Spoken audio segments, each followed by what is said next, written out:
Hi, how are you guys doing? I hope everything is good.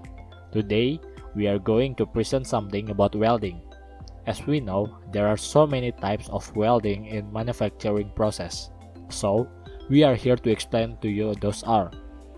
The first type of welding that we are going to show you is Oxyfuel welding. So, please let me explain to you what Oxyfuel welding is. We have divided the presentation into some topics. As you can see there, I'm going to explain to you first the definition of Oxyfuel welding, then I will move to the flame types, filler metal, equipment, and finally procedures on how to perform Oxyfuel welding. Oxyfuel gas welding is a general term used to describe any welding process that uses a fuel gas combined with oxygen to produce a flame. The flame is the source of the heat that is used to melt the metal at the joint.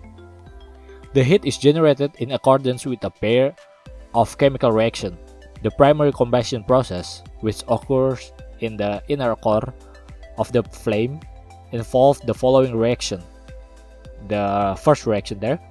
This reaction dissociates the acetylene into carbon monoxide and hydrogen and produces about 1/3 of the total heat generated in the flame. The secondary combustion process is the second reaction there.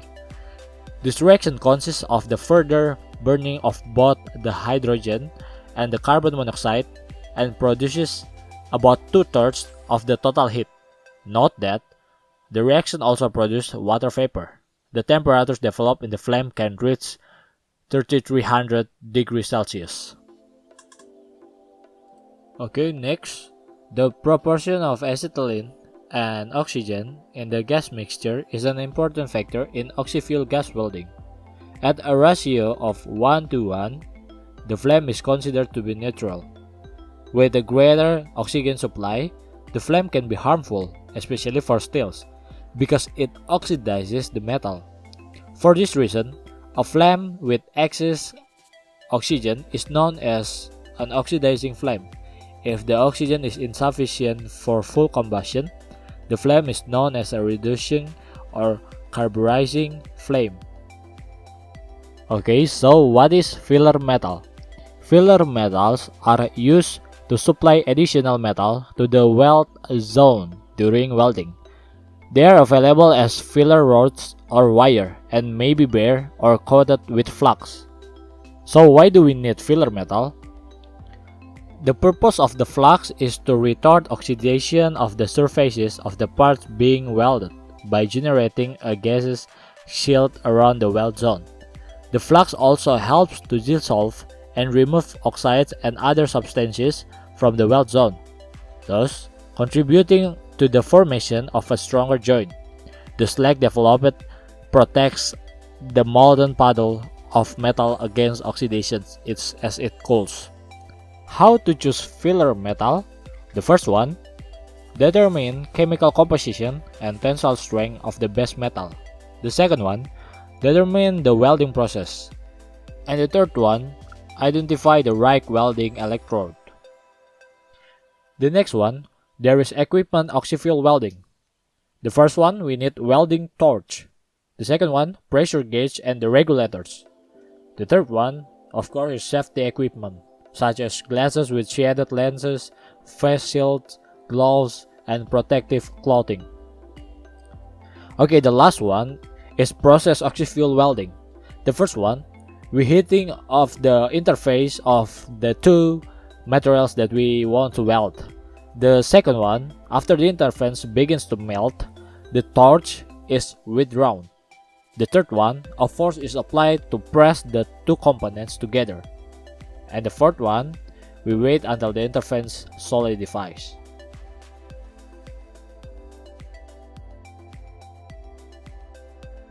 Gas tungsten-arc welding, or GTAW, is an electric arc welding process that produces an arc between a non-consumable electrodes and the work to be welded. GTAW is generally considered the most challenging welding method to master. It is more time consuming than other welding methods. Even when practiced with the care of an expert, the improved strength and quality of weld produced with GTAW can offer a practical alternative to simpler welding methods. So, how does the GTAW process work? GTAW, also known as tungsten inert gas welding, is a type of arc welding which produces the weld using a non-consumable tungsten electrode. The size of an electrode to be used is determined by welding current required. Larger electrodes permit higher currents to be used, but smaller diameter electrodes may be used for welding thinner materials or while welding out of position. Inert gases such as argon and helium are used to protect the area being welded from contamination and most, although not all, welding applications will require filler metal. The gases used to protect the tungsten electrode and the molten weld pool from the atmosphere. With GTAW, the welder must maintain a very short arc length while preventing contact between the electrode and the work itself, which requiring a great deal of training, skill, and care. Two hands are usually required with GTAW, as one hand will be operating the welding torch while the other hand feeds the filler metal into the weld being created. Now, what is the application of cast tungsten arc welding? GTAW originally developed for welding aluminum and magnesium, but it also used for joining various combinations of dissimilar metals like brazing and braze welding. Here, the example of application from GTAW. First, the tanks on NASA's Saturn V rocket, which supported the Apollo program. Second, automotive construction and repair, including roll cages, frames, and exhausts. Third, ship fitting.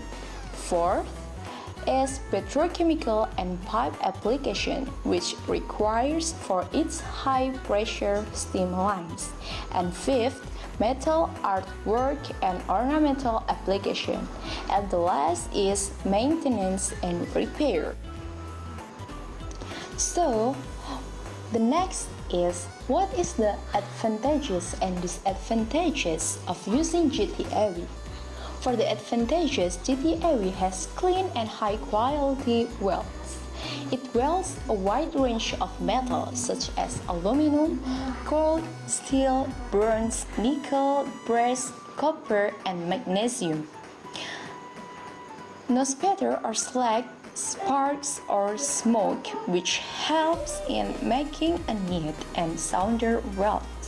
However, GTAW also has disadvantages, such as it has lower deposition rates.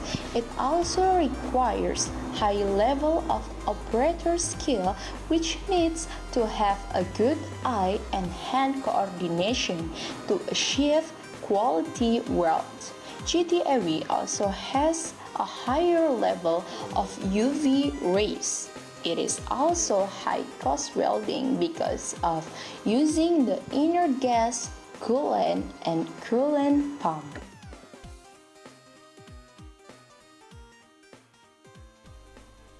So here now I will explain about plasma arc welding, or we call it as PAW.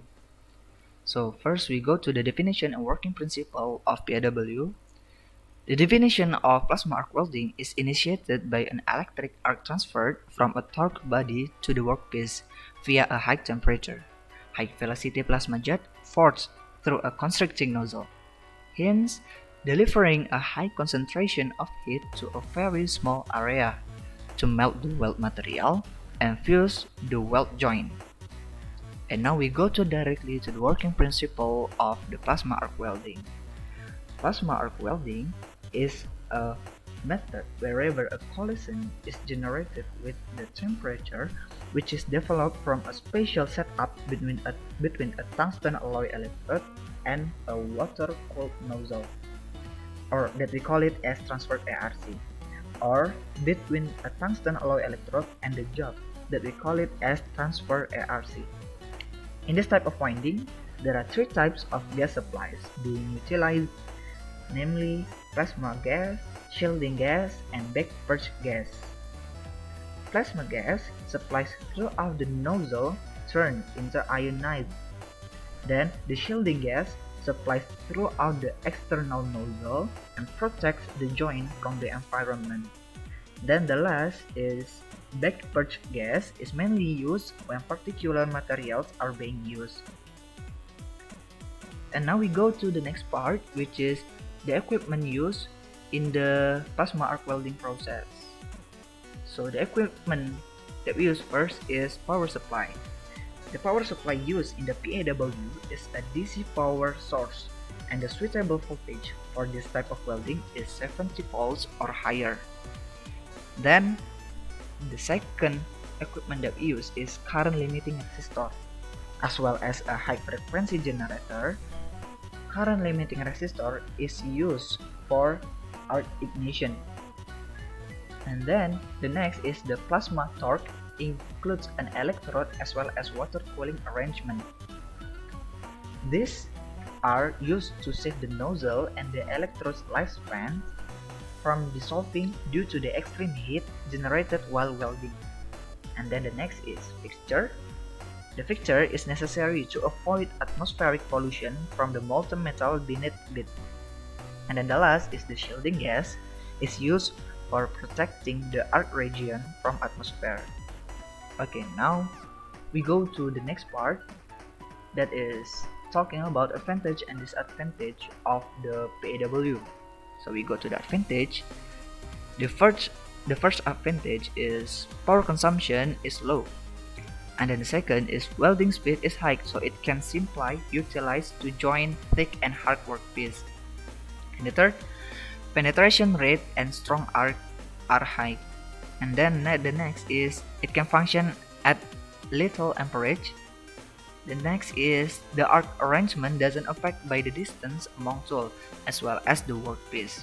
And then the last is by using this method, the steadier arc can be produced. And what is the disadvantage of this process? So the first disadvantage is the process is noisy, and then the equipment cost is relatively high. And if we want to do this welding, high expertise labor is required, and the radiation is more in this welding.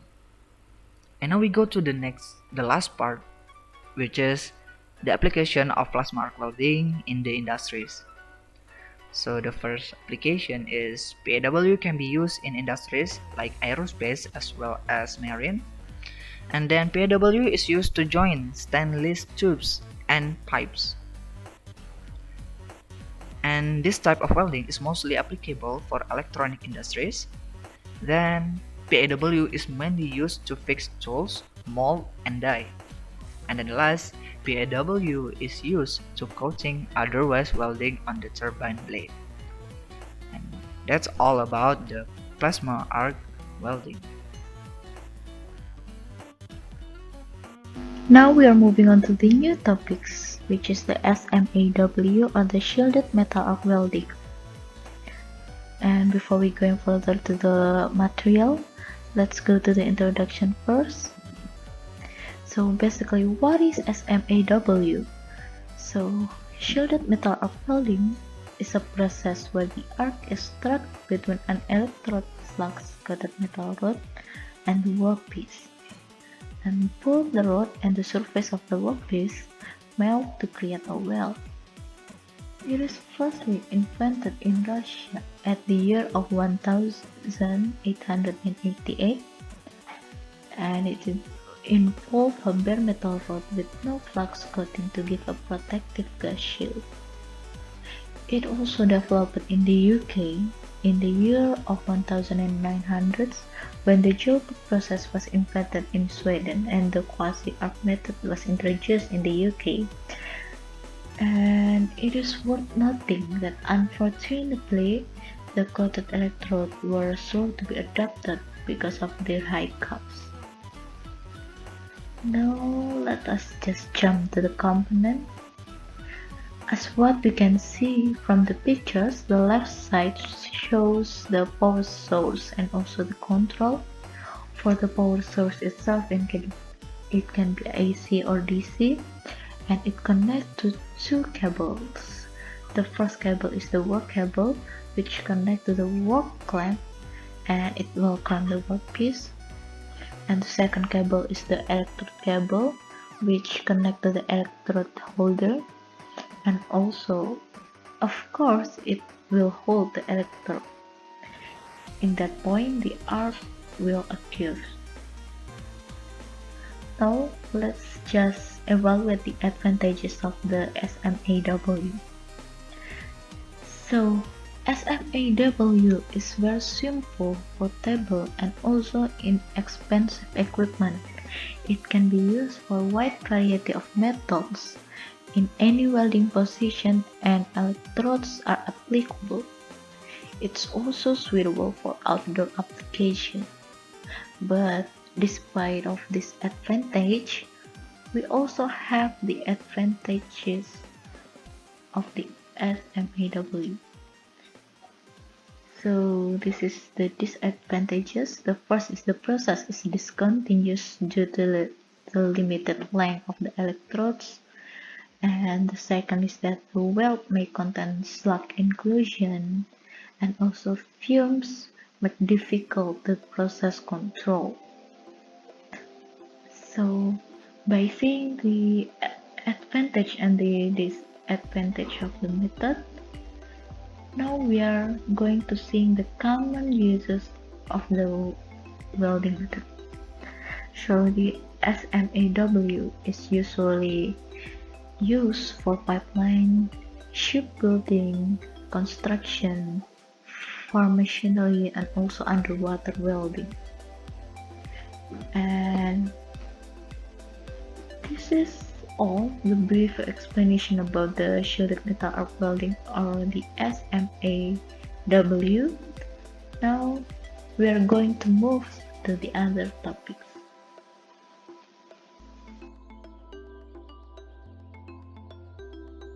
Hey yo, it's me Tasha, and I'm going to explain about diffusion bonding. Do you guys know what is diffusion bonding?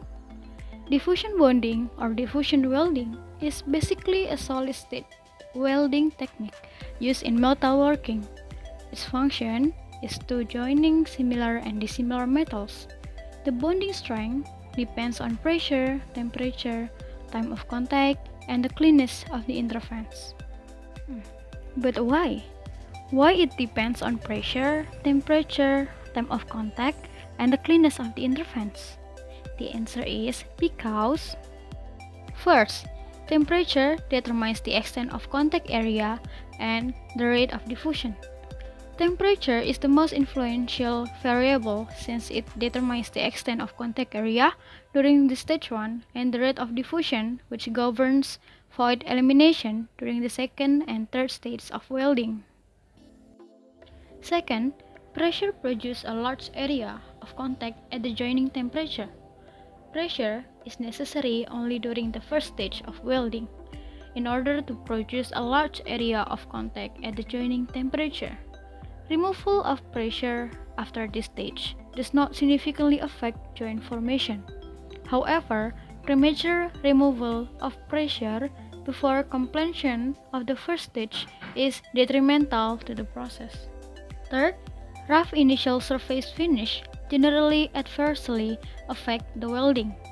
Rough initial surface finish generally affect the welding by impeding the first stage and leaving the large voids that must be eliminated during the later stage of welding. And the last one is the time required to form a joint. It depends upon the other two factors. The time required to form a joint depends upon the temperature and pressure used, and as what have been mentioned before. And it is not an independent variable. It depends on temperature and the pressure used. The next section will be the stage of diffusion bonding mechanism. In the first stage, the formation of the contacting asperities occurs primarily by yielding and by creep deformation mechanism to produce intimate contact over a large fraction of the interfacial. At the end of this stage, the joint is essentially a grain boundary at the areas of contact with voids between these areas. During the second stage, diffusion becomes more important than deformation, and many of the voids disappear as grain boundary diffusion of atoms continues. In the third stage, the remaining voids are eliminated by volume diffusion of atoms to the void surface. Every system and method has its own plus and minus, and after this, I will tell you about the disadvantages and the advantages of diffusion bonding. There are several advantages that we can get from diffusion bonding, and it divided into two aspects, economic and mechanism.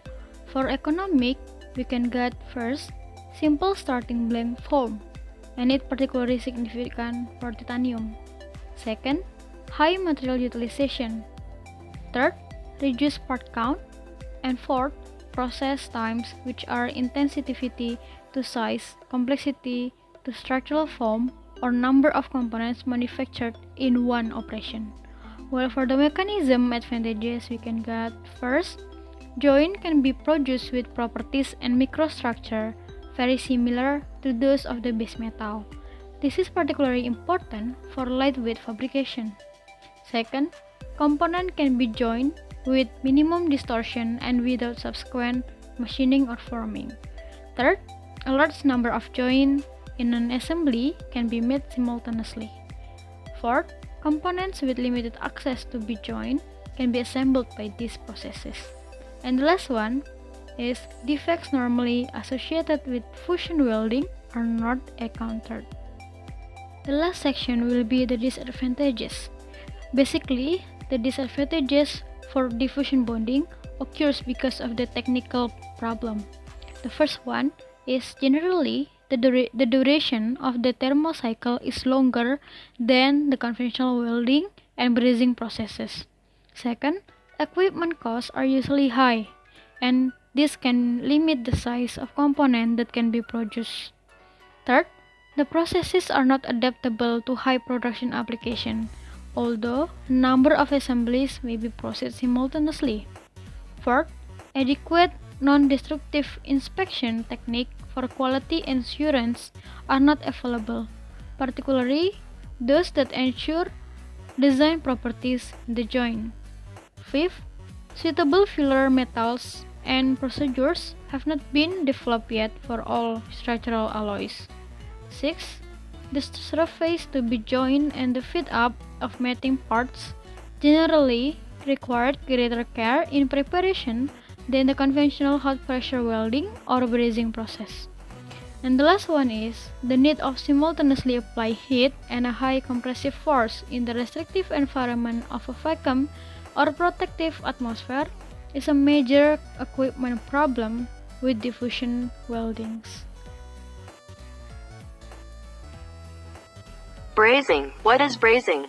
Brazing is a process of joining two pieces of material in which a non-ferrous alloy is introduced in a liquid state or melted, then filled in between the pieces of material and allowed to solidify.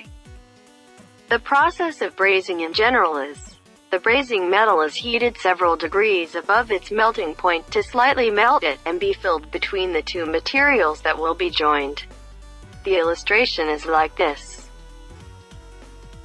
In brazing, there are several types of processes, which are torch brazing, furnace brazing, dip brazing, resistance brazing, and induction brazing. There are some advantages of brazing. First, dissimilar metals and parts having a thin section can be easy. Second, by doing brazing it may avoid the metallurgical damage to the base metal. Also, the strong joint can be obtained. Third, properly brazed joints are pressure tight and less heating is required than for welding, so it is an economical and quick process. Besides those advantages, brazing also has some disadvantages, which are: first, reduction of joint strength compared to a welded joint due to the soft filler metals used. Second, the strength of the brazed joint is less than that of base metal but is more likely to be higher than filler metal. Third, the brazed joints can be destroyed under high surface temperatures. Brazed joints need high metal cleaning when done in an industrial setting. Also, the joint color is usually different from the base metal, creating an aesthetic disadvantage. These are the applications of brazing. Moreover, brazing can also be used in vacuum interrupters, construction, and medical equipment.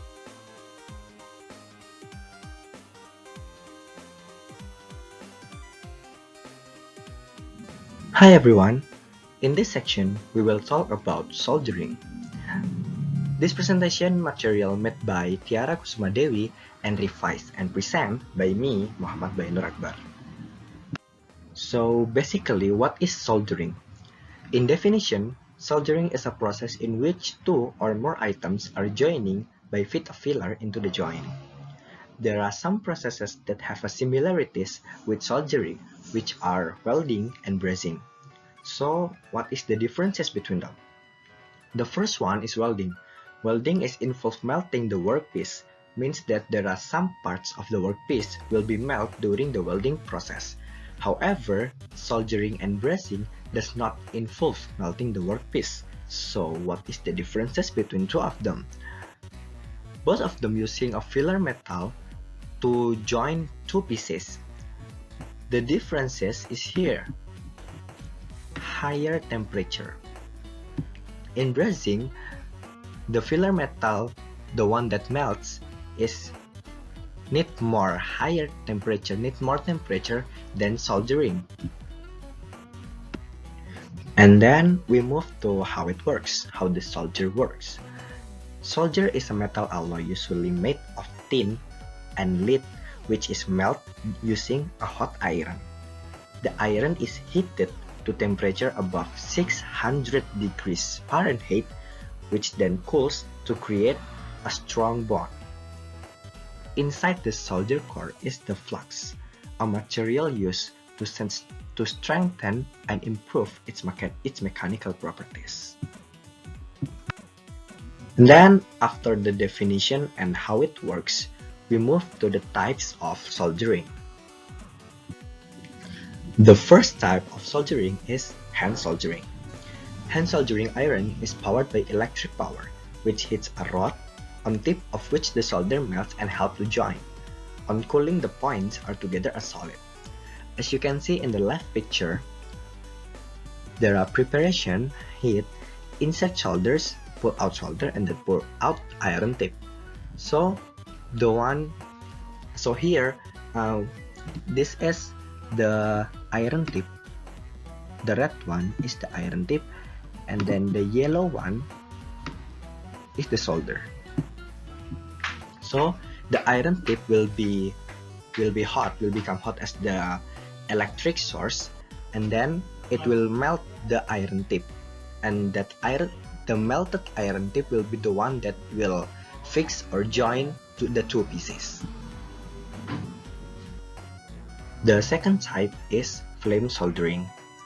Sheet metal work was traditionally done by soldering coopers directly heated by a flame, with sufficient stored heat in the mass of the soldering cooper to complete the joint.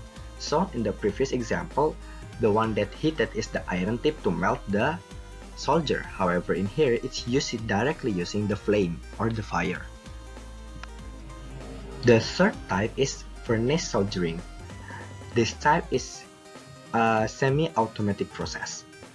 Furnace soldering encompasses a group of free-flow soldering techniques in which the part to be joined and pre-placed filler metal are put in a furnace and then heated to the soldering temperature.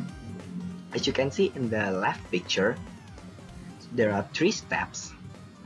So the first one is before going inside the furnace. So the filler is already there. When it goes to the furnace, it just will be melt. The last type that I will explain to you is the hot gas blanket soldering. This type, the heat transfer between the gas and the material to be heated is relatively low. The processes using hot gas are in most cases slow. So when in previous type the gas around is low, in this one is a bit hotter. And then we go to the purpose and application. So mostly to provide a conductive path and repairs and joining these dissimilar metals. That's the purpose. And then the application, the first one is soldering connects electrical wiring and electronic components or to PCB or printed circuit board. And then the second one is soldering is also used to join copper foil in stained glass work. The third one use the seal and repair automobile radiators. The fourth one, soldering makes quick and neat connection to electronic equipment, plumbing, and jewelry. Hello everyone, my name is Armalia Clara Setiana and I'm going to talk about adhesive bonding. There are 5 main topics that we are going to cover: the definition, application, advantages, types of adhesive bonding, and also the joint factor. Adhesive bonding definition. The joining of the substrate known as adherent by means of the adhesive create a bond between the surfaces. Adhesive bonding results from physical and chemical interaction between the adhesive and the substrate.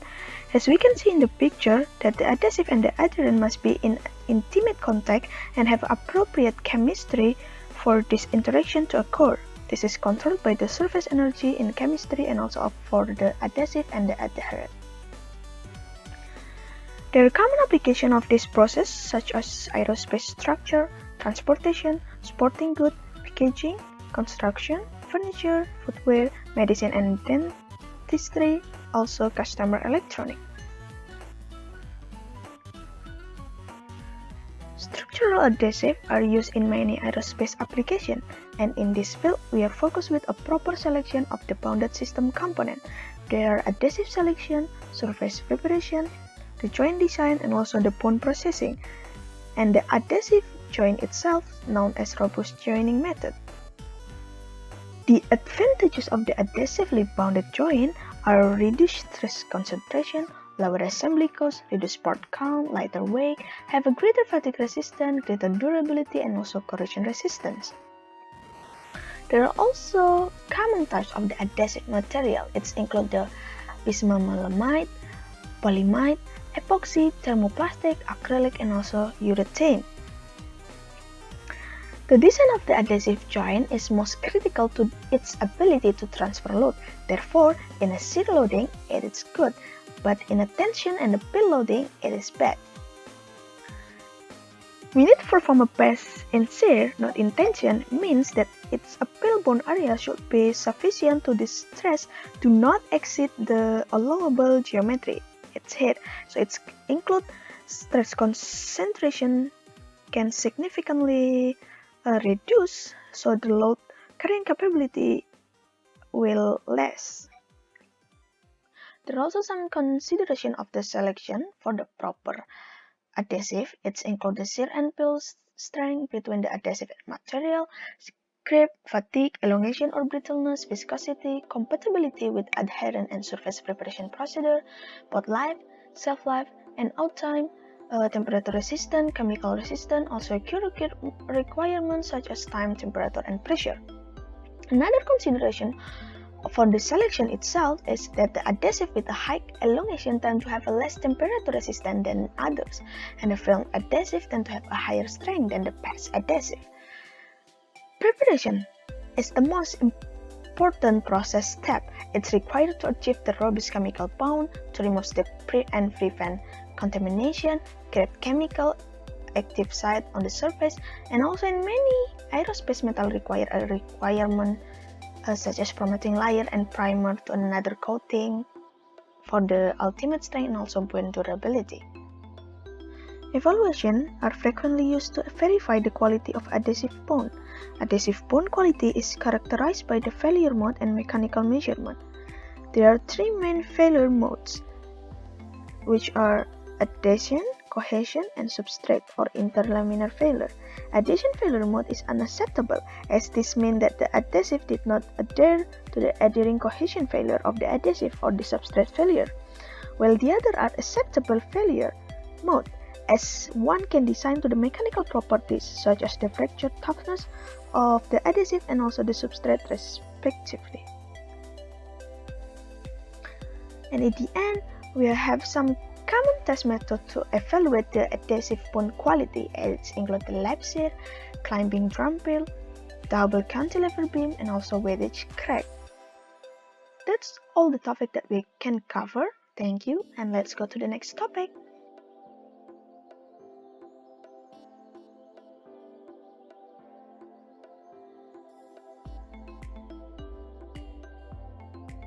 Now let's talk about mechanical fastener. Simply speaking, a mechanical fastener is a device that is used to mechanically join or fasten two or more objects together. The common examples of mechanical fastener are bolt, screw, nuts, etc.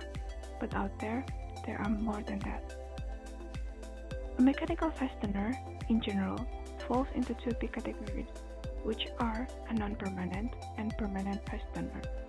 The differences between these two lies on its capability to be reassembled when so needed. The non-permanent characteristic means that the fastener can be assembled and disassembled repeatedly. A permanent fastener has to be destroyed in order to be removed, thus it cannot be reused. Now, based on its specific shape and functionality, we can see that there are different types of fastener which fall into that two big categories. We're going to discuss some of them, and those are bolts and screw, nuts, washer, stud, rivets, inserts, and retaining rings. Let's get into it. Bolts and screw. We define whether a fastener is a screw or bolt based on its use, not the physical shape of the fastener itself. Bolt used for the through hole and fastened with nuts. The screw is used for the tapped hole and it required no nuts. Nut. A nut is a mechanical fastener with a threaded hole. It is attached to a bolt, screw, or stud to provide a clamping force and prevent axial movement. The shaft of the bolt prevents radial movement of the part, while the head of the bolt and the nut together prevent axial movement. The most common shape is hexagonal nuts, but it also has other types of nuts such as a corn nut, speed nut, slotted hex nut, and so many others. Washer. The main purpose of washer in screw is to distribute the load of the threaded fastener. It is mainly because the thread in fastener tend to stress the material they are driven into. Washer reduces the risk of such damage by evenly distributing the fastener's load across the surface of the material. Another function of washer is as a spacer to create a padding so the screw does not go too deep, a vibration absorption, and prevent the ingress of water and liquid when dealing with waterproof seals. Some types of washer are plain, spring, and locking. Rivets. Rivets is a mechanical fastener which has a smooth cylindrical shaft as opposed to a thread, making it kind of a permanent fastener. A rivet needs to be punched to secure the end when installing. The punch allows the end of the rivet to be flatter, increasing its diameter slightly. The main use of rivets is fastening two components when only one side of it is accessible. Rivet can also serve as a cold connection when joining two parts that is impossible to use heat. Inserts. Inserts are simply act as a key to join parts. These can be in the shape of the threaded rod, unthreaded rod, key stock, or double point, etc. This type of fastener prevents uniaxial movement. Stud. Stud is a rod with varying length having thread along its length. It requires a nut to be fixed. Threaded rods combine linear and rotational movement to create a strong resistance to pressure. Stud commonly used as a pin to fasten or connect two materials together. It is also used to stabilize structure, as they can be inserted into various materials like concrete, wood, or metal to either temporarily create a steady base during construction, or they can be installed permanently. Retaining rings. Retaining rings are metal fasteners that are installed into a groove or a shaft in a housing or bore, creating a shoulder that retains its assembly. It has a simpler manufacture rather than other types of fastener, which means it will reduce the production cost. It also provides more compact and functional design rather than their traditional counterparts.